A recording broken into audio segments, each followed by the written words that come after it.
La guerre des panneaux a commencé. D'un côté, un permis de construire déjà affiché, planté à quelques 200 mètres des habitations, où pourrait voir le jour un méthaniseur. En face, d'autres panneaux visibles dans tout le village, ceux des habitants inquiets de voir le projet sortir de terre.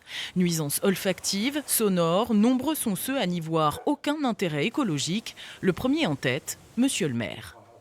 Je crains pour notamment les odeurs, la sécurité quand même des habitants. Il y a également l'immobilier. Les risques sont énormes d'un point de vue écologique, puisqu'il y a production de méthane, mais il y a aussi tout ce qui reste du méthaniseur, ce qu'on appelle le digestat, qui va être épandu dans les champs autour de près, mais aussi sur les communes avoisinantes. Et ce digestat est quand même très nocif, puisqu'il est bourré d'azote ammoniaqué. Et ça, par contre, ils ne le disent pas trop. Échaudés, certains habitants, tout comme les élus, très surpris aussi par la parution du permis de construire une semaine avant que ne débute la consultation du public sur le projet.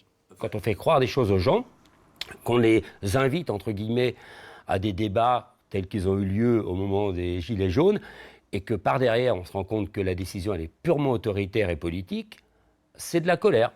Pour la préfecture en charge du dossier, rien n'est encore fait. Il ne s'agit que d'une autorisation d'urbanisme.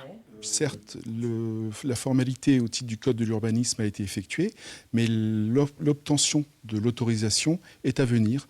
Et il est important que les gens puissent s'informer sur le projet et s'exprimer. Seule devrait donc compter l'autorisation d'exploiter. Si elle est accordée, l'Eure compterait alors 11 méthaniseurs, dont 2 font actuellement l'objet d'un suivi tout particulier de la part des autorités.